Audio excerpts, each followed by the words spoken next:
तक हुआ था बताओ? Ionic radius. Ionic radius.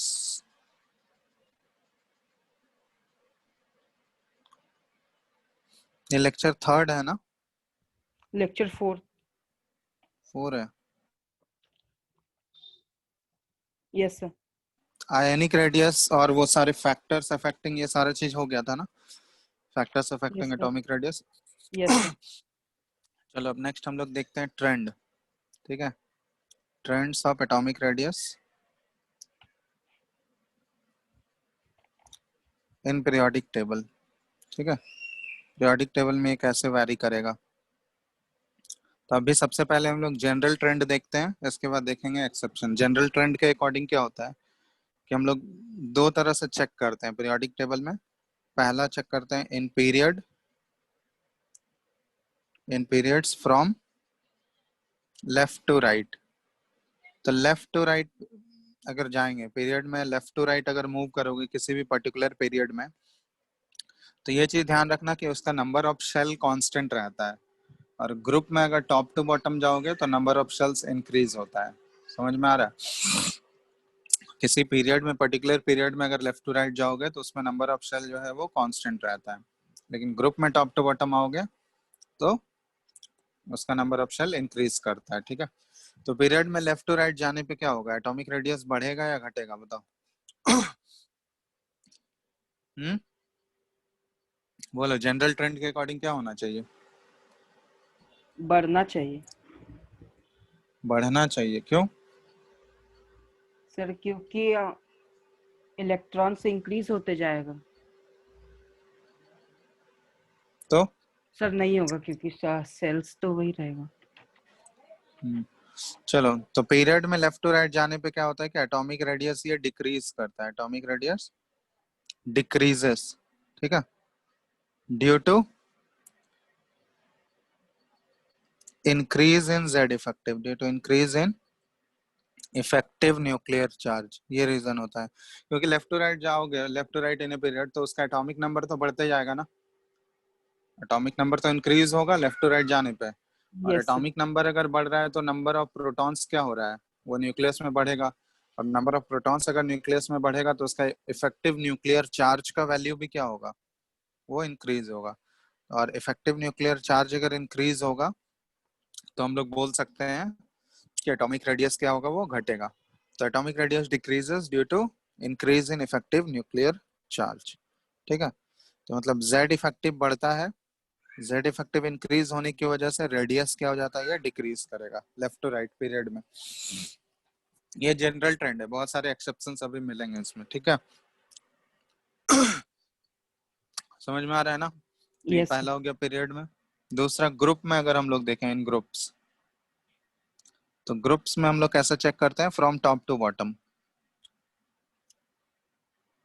तो टॉप टू बॉटम में जाओगे ग्रुप में, तो यहाँ पे क्या होता है कि atomic top to bottom group में आप देख ही चुके हैं हम लोग कि नंबर ऑफ शेल्स बढ़ते जाता है। समझ में आ रहा है? एक ग्रुप से दूसरे ग्रुप में अगर टॉप टू बॉटम आओगे तो नंबर ऑफ शेल एक एक इंक्रीज होते जाएगा, है ना? तो नंबर ऑफ शेल अगर इंक्रीज होगा तो बताओ एटॉमिक रेडियस इंक्रीज होगा या डिक्रीज होगा? इंक्रीज होगा। इंक्रीज होगा। तो ग्रुप में अगर टॉप टू बॉटम आते हैं हम लोग तो atomic radius increases due to increase in number of, increase in number of shells. बात समझ में आया? तो नंबर ऑफ शेल जैसे जैसे बढ़ते जाएगा एटॉमिक रेडियस भी बढ़ते जाएगा। तो ये हो गया ग्रुप की बात। तो ये जनरल ट्रेंड है, इसमें एक्सेप्शंस अभी हम लोग देखेंगे। ठीक है, तो क्वेश्चन जनरल ट्रेंड से नहीं पूछा जाएगा, एक्सेप्शन से क्वेश्चन पूछा जाएगा। ठीक है, तो हम लोग अब एक्सेप्शंस की तरफ मूव करते हैं कि कहाँ कहाँ पे एटॉमिक रेडियस में एक्सेप्शंस आता है। Exceptions in atomic radius. ठीक है, तो ये चीज ध्यान रखना है क्योंकि क्वेश्चन जो पूछा जाएगा वो एक्सेप्शन वाले पार्ट से ही पूछा जाएगा, तो इसको अच्छे से क्लियर होना चाहिए। तो पहला एक्सेप्शन ये है कि रेडियस ऑफ नोबल गैस, मतलब लेफ्ट टू राइट जाने पे, ये ध्यान देना, लेफ्ट टू राइट अगर पीरियड में जाओगे तो क्या होना चाहिए, एटॉमिक रेडियस डिक्रीज होना चाहिए था, है ना। तो उस हिसाब से जो सबसे लास्ट एलिमेंट है पीरियड का, नोबल गैस सबसे लास्ट में ही होता है ना, ग्रुप नंबर 18। Yes sir. तो उस हिसाब से उसका एटॉमिक रेडियस सबसे कम किसका होना चाहिए था, नोबल गैस का होना चाहिए था, होना चाहिए था या नहीं। लेकिन यहाँ पे देखा गया है कि नोबल गैस का जो एटॉमिक रेडियस है वो सबसे मैक्सिमम है, मतलब जो पहले वाला एलिमेंट है उससे भी ज्यादा बढ़ जाता है किसी भी रेस्पेक्टिव पीरियड में। और ये हम लोग पीरियड बात कर रहे हैं फर्स्ट, सेकंड और थर्ड पीरियड में ही मोस्टली, क्योंकि फोर्थ पीरियड में वो नहीं होता है, फोर्थ पीरियड में कम ही रहता है। तो ये जनरली देखा गया है कि radius of noble gas element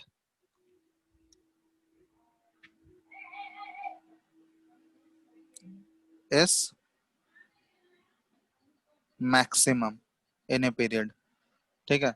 और ये पीरियड नंबर कौन से है, 1 से 3 तक, 1 से 3 तक वाले में ही देखा गया है कि जो नोबल गैस का रेडियस होगा वो पहले इतना बढ़ जाता है, ठीक है, वो सबसे छोटा होना चाहिए था, बट वो इतना ज्यादा इंक्रीज हो जाता है कि जो पहला वाला एलिमेंट है उससे भी बड़ा हो जाता है साइज, ठीक है, 1 से 3। जैसे कि हाइड्रोजन और हीलियम में, तो हीलियम का साइज क्या होना चाहिए था, हाइड्रोजन और हीलियम में छोटा होना चाहिए था, बोलो। Yes sir. लेकिन हीलियम का साइज देखोगे हाइड्रोजन से भी बड़ा होता है, ठीक है, वो तो हो गया। दूसरा, सेकंड वाले ग्रुप में देखोगे तो सेकंड वाले पीरियड में तो हम लिख रहे हैं कौन कौन से एलिमेंट होंगे, lithium, beryllium, boron, carbon, nitrogen, oxygen, fluorine और नियॉन। तो अगर हम लोग जनरल ट्रेंड से देखें तो एटॉमिक रेडियस सबसे बड़ा किसका होना चाहिए था इसमें, सबसे बड़ा एटॉमिक रेडियस किसका होना चाहिए था, या किसका होगा बताओ।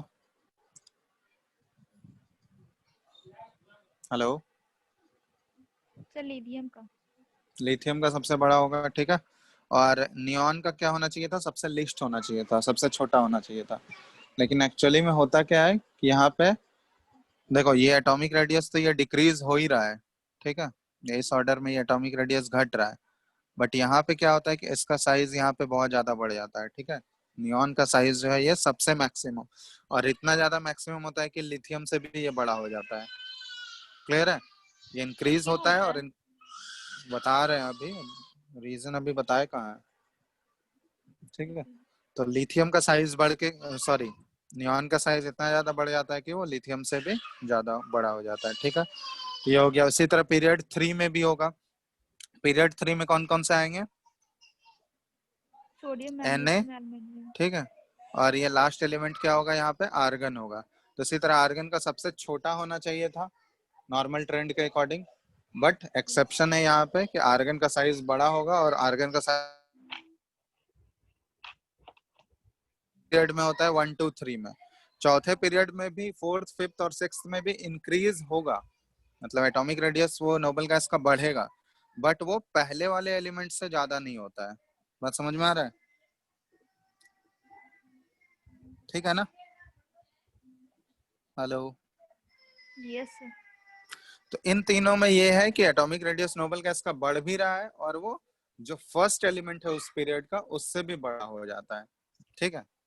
तो पीरियड नंबर 1 to 3 में। अब इसका रीजन पे आते हैं हम लोग, क्यों होता है ऐसा। तो एक्चुअली इसमें नोबल गैस में बताए थे तुम लोगों को कि नोबल गैस के एटम्स में कौन सा रेडियस एग्जिस्ट करता है। 3 टाइप के रेडियस बताए थे, एक कोवेलेंट रेडियस था, एक मेटालिक रेडियस था, और तीसरा वंडरवाल रेडियस था। तो वहां पे लिखाए भी थे कि नोबल गैस के एटम्स में कौन सा फोर्स काम करता है, van der Waals radius, van der Waals intermolecular. Force, ठीक है, वंडरवाल फोर्स एक्ट करेगा। और वंडरवाल फोर्स जहां भी एक्ट करेगा तो उसमें जो वंडरवाल रेडियस बनेगा, तो उस केस में क्या होता है कि वंडरवाल रेडियस का वैल्यू क्या होता है, सबसे उन तीनों रेडियस में अगर हम लोग कंपेयर करें तो कौन सा रेडियस सबसे बड़ा था, वंडरवॉल। Van der Waals radius. तो इसीलिए ये चीज होता है कि हम लोग ऐसे लिखते हैं, रीजन ये है कि since van der Waals radius is measured for noble gases, ठीक है, therefore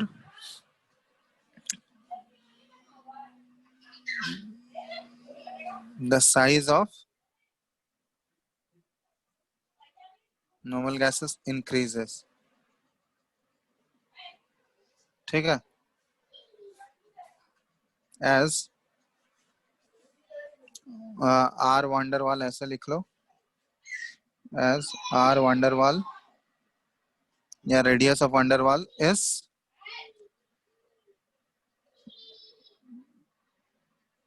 the highest among all types of radius, ठीक है। तो जो भी नोबल गैसेस होते हैं उनके लिए वंडरवाल रेडियस का मेजरमेंट होता है, ठीक है, क्योंकि नोबल गैसेस के एटम्स में देखा गया है कि वंडरवाल फोर्स एक्ट करता है, इसलिए उनके लिए जो मेजरमेंट होता है वो वंडरवाल रेडियस मेजर किया जाता है। और वंडरवाल रेडियस का वैल्यू हम लोग देख चुके हैं ऑलरेडी कि 3 टाइप्स के जो एटॉमिक रेडियस होते हैं उनमें सबसे वो ग्रेटर होता है, इसलिए एटॉमिक साइज जो होगा नोबल गैसेस का वो ज्यादा बढ़ जाएगा, ठीक है, बढ़ के वो फर्स्ट एलिमेंट से ही ग्रेटर हो जाता है, इसलिए ये एक्सेप्शन आता है। समझ में आ रहा है? Yes, sir. बाकी सारे एटम्स में कोवेलेंट बॉन्डिंग आएगा, मेटालिक बॉन्डिंग आएगा, ठीक है, लेकिन नोबल गैसेस में वंडरवाल रेडियस आ जाता है, वंडरवाल रेडियस।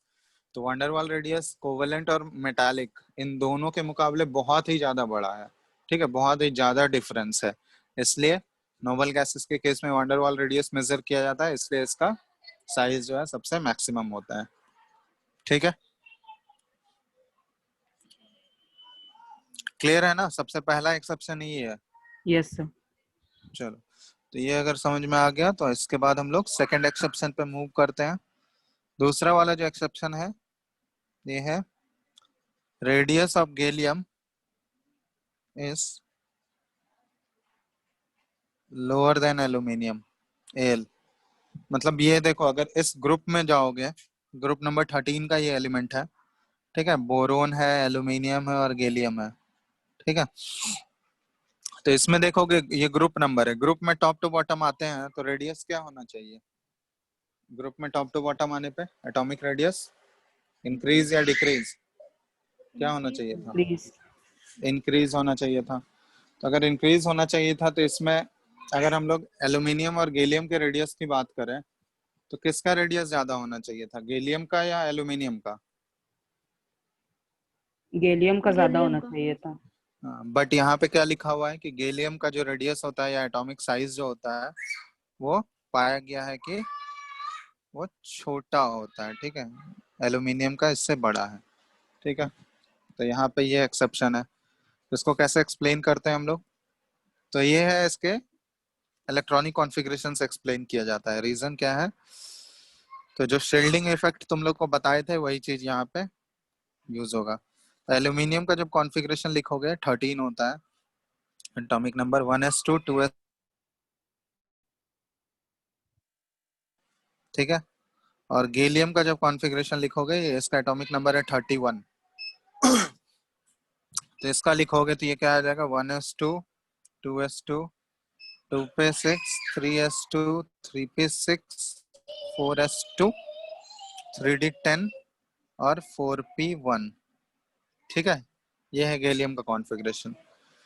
तो इन दोनों के कॉन्फ़िगरेशन में एक चीज नजर आ रहा होगा कि एल्यूमिनियम, हम लोग शील्डिंग पावर की बात कर चुके हैं, शील्डिंग इफेक्ट वो ऑलरेडी पढ़ चुके हैं, शील्डिंग पावर भी पढ़ चुके हैं ऑर्बिटल्स का। तो शील्डिंग पावर में बताए थे तुम लोगों को कौन सा ऑर्बिटल का शील्डिंग पावर सबसे ज्यादा होता है? शील्डिंग पावर जो होता है कौन सा ऑर्बिटल का सबसे ज्यादा है? एस का। S. एस का। उसके बाद पी। E का. पी। इसके बाद डी, डी का भी पुअर ही होता है और एफ का सबसे पुअर है, वो ऑलमोस्ट नेग्लिजिबल एज्यूम करते हैं। तो यहाँ पे देखोगे एल्यूमिनियम का जो कॉन्फ़िगरेशन लिख रहे हैं तो अंदर वाला शेल, अंदर वाले शेल में सेकंड सेल में, ठीक है, सबसे आउटर मोस्ट सेल तो इसका थर्ड वाला है ना। Yes, sir. तो अंदर वाले शेल में कहीं सिर्फ और सिर्फ एस और पी ऑर्बिटल्स ही आ रहे हैं, लेकिन जब गैलियम का कॉन्फ़िगरेशन लिख रहे हैं तो इसमें आउटर मोस्ट सेल फोर्थ है, लेकिन थर्ड अंदर वाले इनर शेल्स में तुमको एस भी है, पी भी है और डी भी इन्वॉल्व है ना। डी ऑर्बिटल्स भी आ रहे हैं इनर शेल में, आ रहे हैं या नहीं? Yes, yes sir. सर। और डी ऑर्बिटल्स अगर आएंगे, थर्ड शेल में ही डी ऑर्बिटल है, और ये हम लोग शील्डिंग पावर पढ़ चुके हैं कि एस और पी के मुकाबले डी का शील्डिंग पावर जो होता है बहुत ही पुअर होता है। तो शील्डिंग पावर अगर पुअर है डी का, तो वो क्या करेगा, बाहर वाले इलेक्ट्रॉन को अच्छे से शील्ड कर पाएगा न्यूक्लियस से? No sir. डी अगर आ रहा है तो वो शील्ड नहीं कर पाएगा बाहर वाले इलेक्ट्रॉन को, उतना ज्यादा इफेक्टिवली वो शील्ड नहीं कर पाएगा न्यूक्लियस के अट्रैक्शन से। इसका मतलब क्या हुआ कि उस बाहर वाले इलेक्ट्रॉन पे न्यूक्लियस का अट्रैक्शन इंक्रीज हो जाएगा। शील्डिंग अगर पुअर है तो न्यूक्लियस का अट्रैक्शन जो है वो बाहर वाले इलेक्ट्रॉन पे इंक्रीज हो जाएगा, जिसकी वजह से जेड इफेक्टिव बढ़ता है, और जेड इफेक्टिव अगर बढ़ेगा तो साइज क्या हो जाएगा, वो कॉन्ट्रैक्ट हो जाएगा। समझ में आ रहा है? Yes sir. तो वही चीज यहाँ है कि हम लोग ऐसा लिख सकते हैं कि इन गैलियम, ठीक है, 3D subshell is completely filled. ठीक है, हम लोग देख रहे हैं कि गैलियम में 3D subshell is completely filled. ठीक है, and due to poor shielding, due to poor shielding power of d orbitals,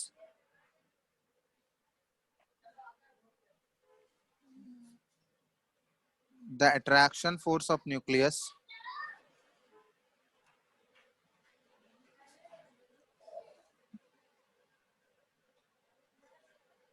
on the outermost electron,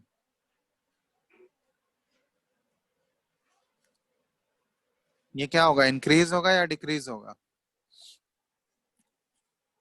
attraction force of nucleus on the outermost electron increases या decreases, क्या लिखें बताओ? Hello, क्या लिखे हैं यहाँ पे? न्यूक्लियर चार्ज बढ़ जाएगा। The attraction force of nucleus on the outermost electron increases and hence, या फिर hence लो, hence atomic radius decreases, atomic radius decreases। ठीक है, तो यही रीजन है। बात समझ में आ गया? जबकि एल्यूमिनियम में ऐसा कोई भी डी इलेक्ट्रॉन नहीं आ रहा है, डी सबसेल नहीं है, तो उसमें सिर्फ एस और पी ही शील्ड करेगा। तो एस और पी का शील्डिंग पावर जो होता है डी के मुकाबले कहीं ज्यादा होता है। ठीक है, इसलिए वहां पे कोई पुअर शील्डिंग, वहां पे शील्डिंग अच्छा होगा, शील्डिंग अच्छा होगा तो न्यूक्लियस का फोर्स ऑफ अट्रैक्शन वो कम होगा वहां पे बाहर वाले इलेक्ट्रॉन पे। बट इस केस में गैलियम में डी आने की वजह से क्या होता है कि शील्डिंग पुअर हो जाता है, जिसकी वजह से न्यूक्लियस का अट्रैक्शन जो है बाहर वाले इलेक्ट्रॉन पे इंक्रीज हो जाएगा और साइज जो है डिक्रीज हो जाएगा।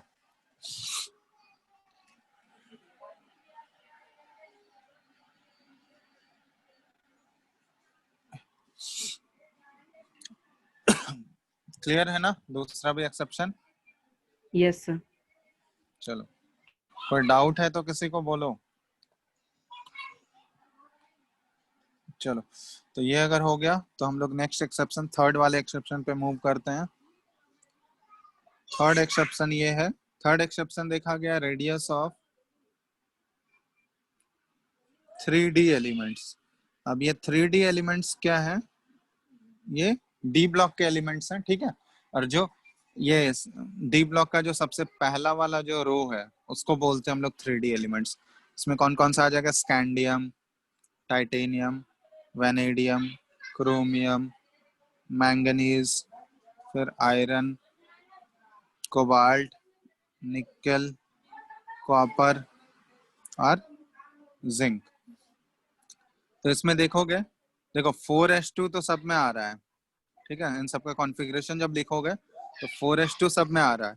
स्कैंडियम का कॉन्फ़िगरेशन 4s2 के बाद 3d1 हो जाएगा। टाइटेनियम का देखोगे 3d2 होगा। ठीक है, वेनेडियम का लिखोगे 3d3 होगा।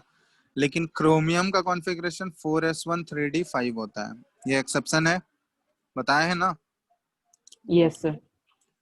ठीक है, और मैंगनीज का क्या हो जाएगा, 4s2, जिसमें एक्सेप्शन है हम सिर्फ उसी में लिखेंगे। मैंगनीज का 4s2 बाहर ही है, 3d6 हो जाएगा। सॉरी 3d6 बोल रहे हैं, 3d5 होगा।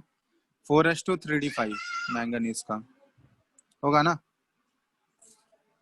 आयरन का 3d6 हो जाएगा, कोबाल्ट का 3d7 हो जाएगा, निकल का 3D8 हो जाएगा। 3D8, कॉपर का क्या हो जाएगा 4s1 3D10, है ना। यस और जिंक का क्या होगा, जिंक का इधर लिख रहा है 4s2 3D10 होता है, यही है ना जिंक का। Yes sir.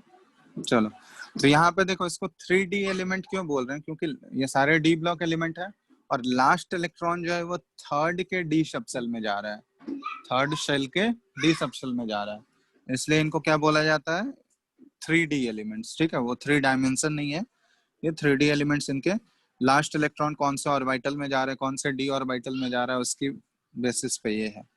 ठीक है, तो डी ब्लॉक का ये सबसे पहला वाला जो रो है ये सारे एलिमेंट्स हैं, एटॉमिक नंबर 21 से लेकर 30 तक।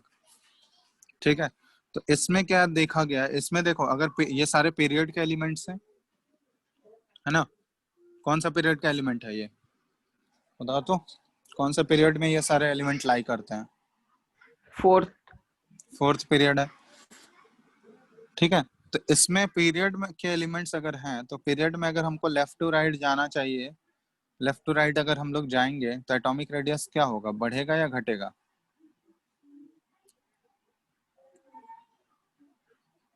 बोलो क्या होना चाहिए। डिक्रीज होता है। डिक्रीज होता है, जनरल ट्रेंड के अकॉर्डिंग डिक्रीज होना चाहिए था, है ना, शार्पली डिक्रीज होना चाहिए था, लेकिन इसमें कुछ इस टाइप का पैटर्न देखा गया है। ठीक है, इसको ग्राफ के थ्रू शो कर रहे हैं, तो इसमें ये देखा गया है कि इस टाइप का कुछ पैटर्न बनता है।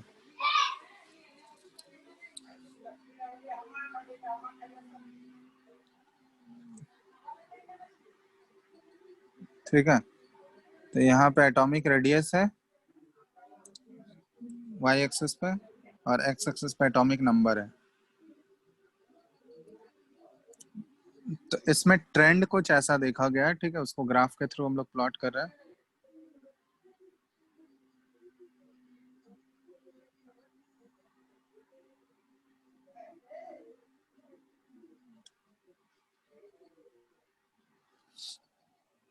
ठीक है, देखो ये देखा गया कि शुरुआत के 4 एलिमेंट में ये डिक्रीज हो रहा है। ठीक है, उसके बाद ऑलमोस्ट ये कांस्टेंट हो गया और उसके बाद लास्ट के 2 एलिमेंट में ये बढ़ गया। ठीक है, तो ये ऐसे है ट्रेंड, स्कैंडियम, टाइटेनियम, वेनेडियम और क्रोमियम, इन चारों में ये डिक्रीज हुआ।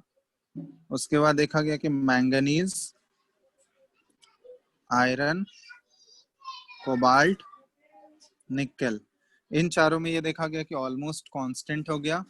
और लास्ट का जो 2 एलिमेंट है कॉपर एंड जिंक, इन दोनों में देखा गया कि लास्ट में फिर ये बढ़ जाता है। ये कुछ इस टाइप का पैटर्न देखा गया, ये कंटिन्यूअसली डिक्रीज नहीं हो रहा है। ठीक है, मतलब नॉर्मल ट्रेंड के अकॉर्डिंग कंटिन्यूअसली घटना चाहिए था, लेकिन देखा गया कि शुरुआत के 4 एलिमेंट में ये घटा, स्कैंडियम, टाइटेनियम, वेनेडियम, क्रोमियम तक घटा, और वो भी ग्रेजुअली डिक्रीज, मतलब जितने रेट से कम होना चाहिए था उतने रेट से कम नहीं हुआ, बहुत ही ग्रेजुअल डिक्रीज हुआ, कम कम घट रहा है। उसके बाद बीच में ऑलमोस्ट कांस्टेंट हो गया उनका रेडियस और लास्ट के 2 एलिमेंट में बढ़ गया। ठीक है, तो ये ऐसा पैटर्न देखा गया है। तो ये एक्चुअली क्यों देखा गया, ये ऐसे पहले लिख देते हैं इसको। ठीक है, ये बोला गया है कि when we move from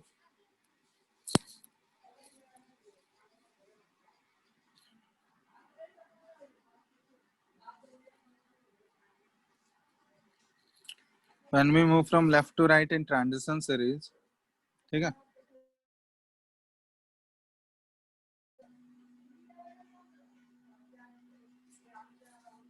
atomic radius decreases gradually, शुरुआत में तो ये ग्रेजुअली डिक्रीज किया, it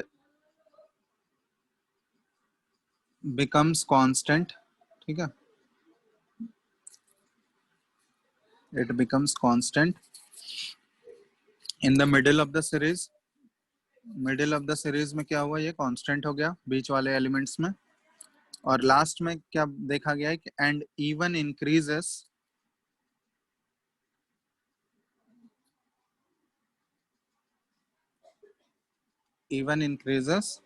at the end of the series.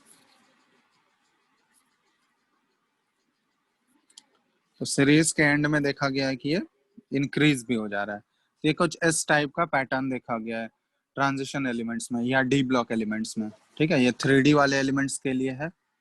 ठीक है, तो इसमें एक्चुअली होता क्या है, देखो ये ऐसा पैटर्न इसलिए देखा गया है कि शुरुआत में देखो ये तो घट रहा है, क्योंकि वही नॉर्मली जैसे घटना चाहिए था वो घट रहा है। ठीक है, बट ये डिक्रीज क्या है, ग्रेजुअल डिक्रीज है। ग्रेजुअल डिक्रीज इसलिए है क्योंकि जैसे हम लोग देख रहे हैं कॉन्फ़िगरेशन अगर देखोगे, ठीक है, मतलब कॉन्फ़िगरेशन अगर देखोगे तो पहला वाला जो एलिमेंट है इसमें देखोगे एक इलेक्ट्रॉन है, 3D में 1 इलेक्ट्रॉन है।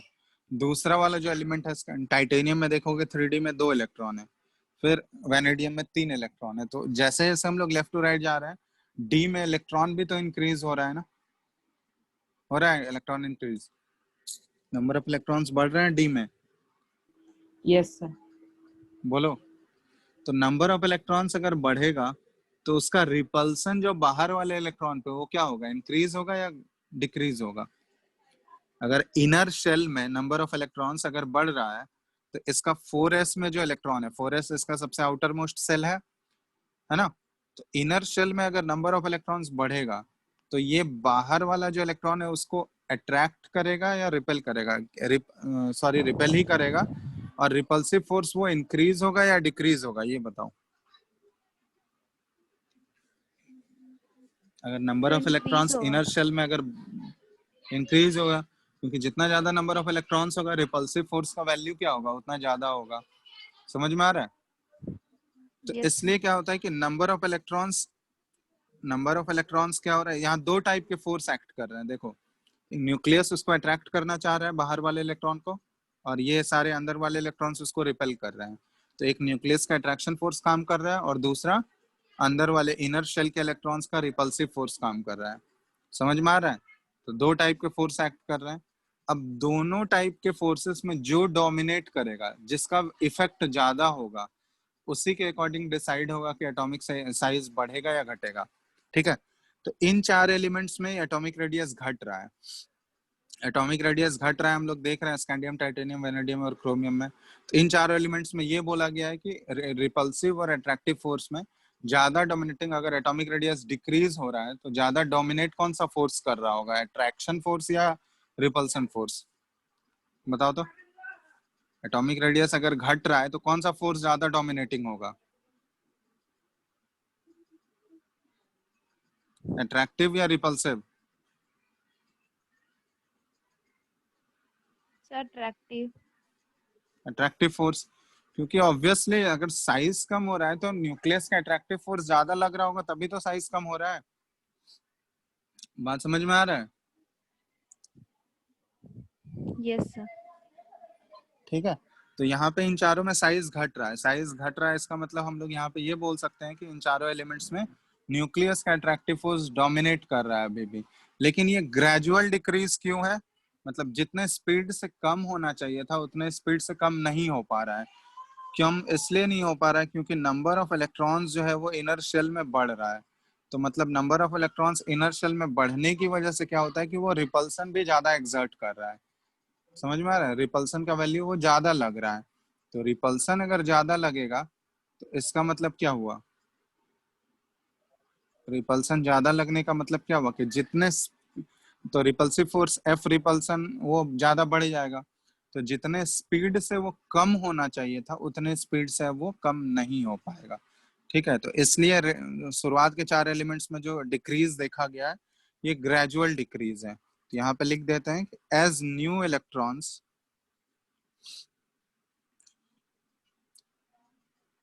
Enter the inner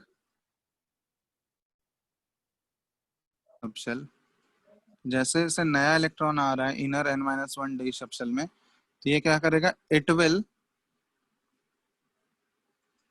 increase repulsion on the outermost ns electrons।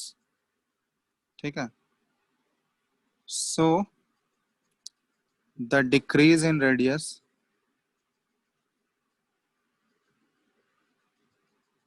is gradual या slow। ठीक है, तो इसीलिए ये ग्रेजुअली डिक्रीज कर रहा है, क्योंकि नंबर ऑफ इलेक्ट्रॉन्स जैसे जैसे इनर शेल में बढ़ते जाएगा तो उसका रिपल्सिव इफेक्ट जो है, रिपल्सिव फोर्स जो है, उसका मैग्नीट्यूड भी बाहर वाले इलेक्ट्रॉन पे ज्यादा बढ़ जाएगा, जिसकी वजह से वो साइज जितना कम होना चाहिए था उतने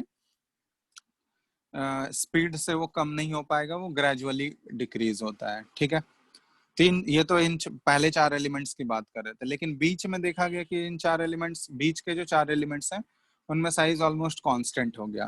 तो इसमें क्या हुआ, तो इसमें ये देखा गया कि साइज कांस्टेंट होने का ये मतलब है कि यहाँ पे हम लोग अभी देख रहे थे कि दो टाइप के फोर्सेस से डिसाइड होगा, एक अट्रैक्टिव फोर्स डिसाइड करेगा और दूसरा रिपल्सिव फोर्स। तो अगर अट्रैक्टिव फोर्स डोमिनेट करेगा तो साइज घटेगा, और रिपल्सिव फोर्स अगर डोमिनेट कर रहा होगा तो साइज बढ़ेगा। समझ में आ रहा है? न्यूक्लियस का अट्रैक्टिव फोर्स डोमिनेट करेगा तो साइज वो कम करेगा, डिक्रीज करेगा, लेकिन इलेक्ट्रॉन इलेक्ट्रॉन का रिपल्सिव फोर्स अगर डोमिनेट कर जाएगा तो वो साइज को बढ़ा देगा। लेकिन अगर कांस्टेंट है, साइज देखा गया है कि ऑलमोस्ट कांस्टेंट है, इक्वल है, तो इसका मतलब क्या हो गया कि दोनों फोर्स एक दूसरे को क्या कर रहे होंगे, बैलेंस कर रहे होंगे, तभी तो कांस्टेंट है ना। Yes, sir. बोलो।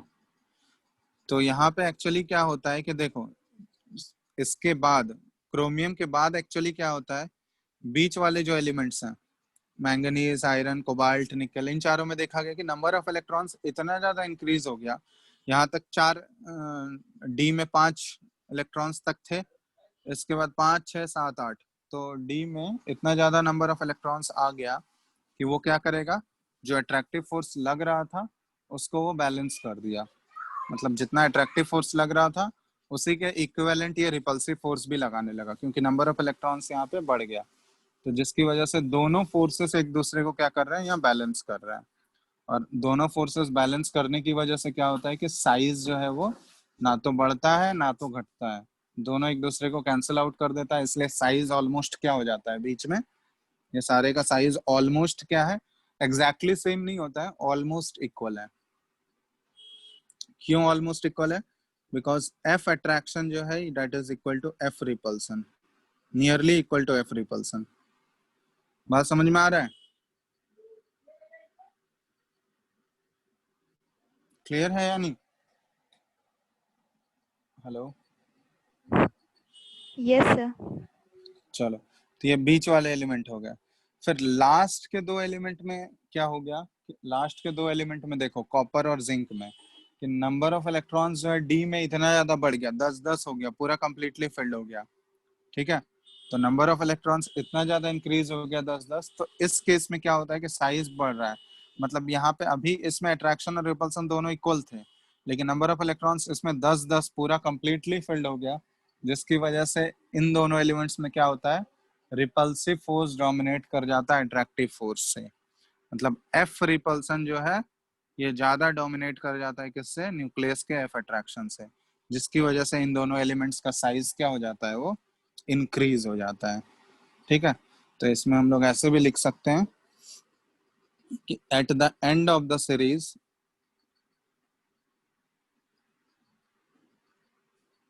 When number of electrons in n-1d is, when number of electrons in n-1 is very high, ठीक है, then the value of repulsive force also increases, hence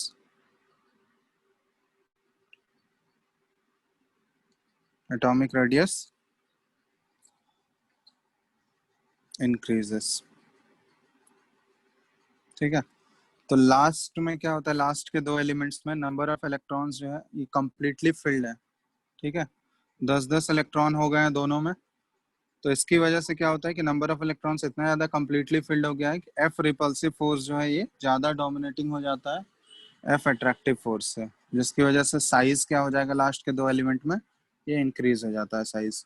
ठीक है, अब ये इतना ज्यादा, ये पहले वाले एलिमेंट से भी नहीं होगा, उससे बड़ा नहीं होगा। ठीक है, बस कोबाल्ट और निकल के कंपैरिजन में कॉपर और जिंक का साइज जो है ये बढ़ जाएगा।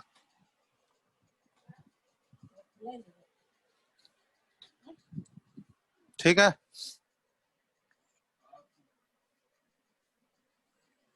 Yes, sir. चलो तो ये लिख लो पहले इसको।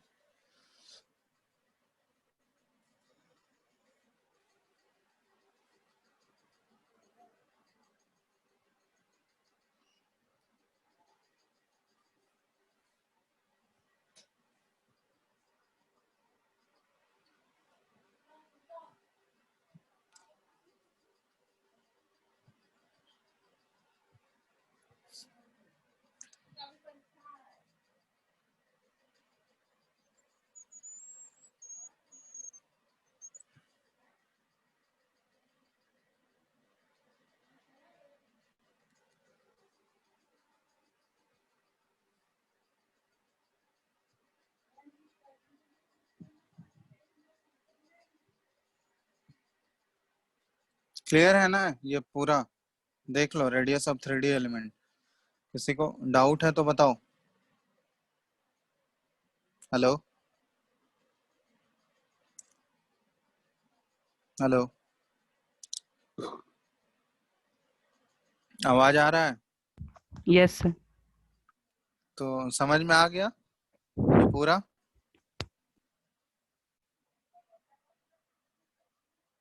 बोलो। Yes, sir. तो ऊपर कीजिए चलो ना।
हो गया।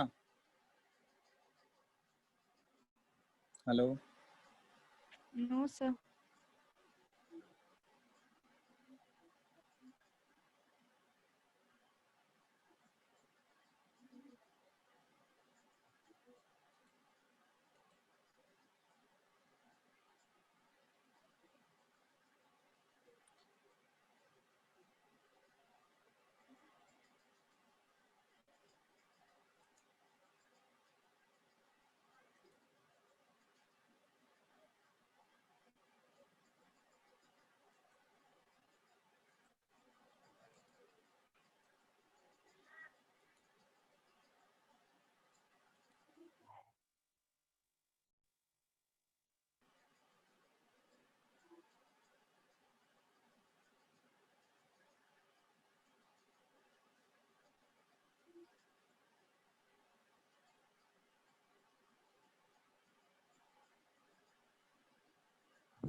सर स्क्रीन ऑफ हो गया है।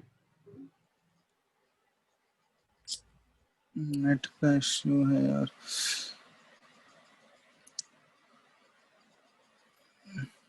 अभी दिख रहा है क्या? Yes sir. चलो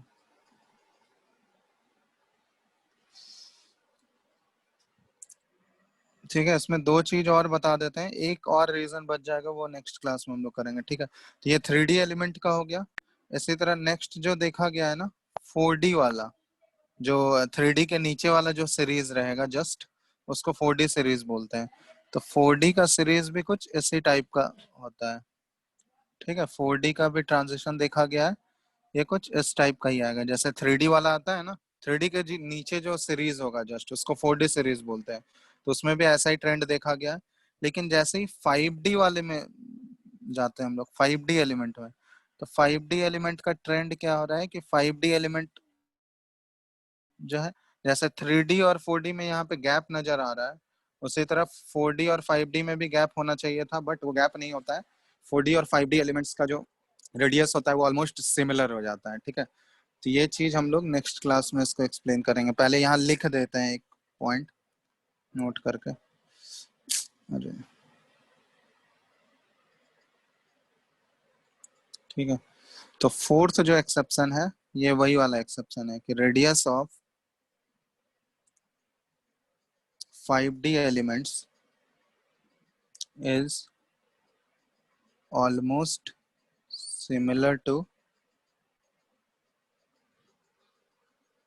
radius of 4D elements, ठीक है। 5D एलिमेंट का रेडियस जो है वो 4 सिमिलर हो जाता है, जबकि अलग अलग होना चाहिए था, ठीक है, क्योंकि 4D और 5D में एक पीरियड का अंतर हो जाता है।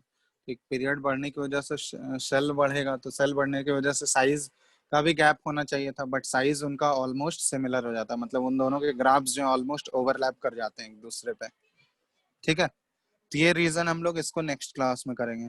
पहले यहाँ तक कर लो, ये एक लास्ट रीजन इसका बच गया है एटॉमिक रेडियस का, ठीक है। तो ये हम लोग नेक्स्ट क्लास में करेंगे। यहाँ तक पहले कर लो तुम लोग।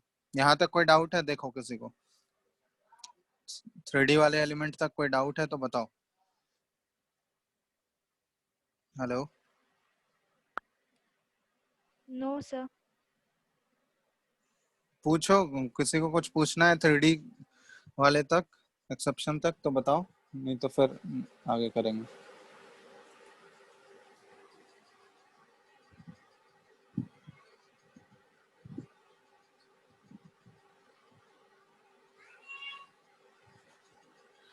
पूछना है क्या? No sir.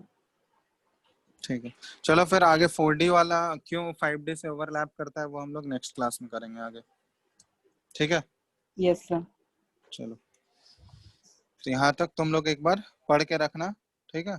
और क्वेश्चंस रेडियस के अटेम्प्ट करना, अगर बनता है तो ठीक है, नहीं तो नेक्स्ट क्लास से बन जाएगा, ठीक है। रेडियस के क्वेश्चंस अटेम्प्ट करो अभी,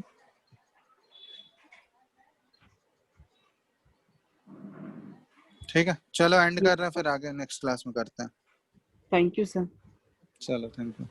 Thank you, sir. Thank you.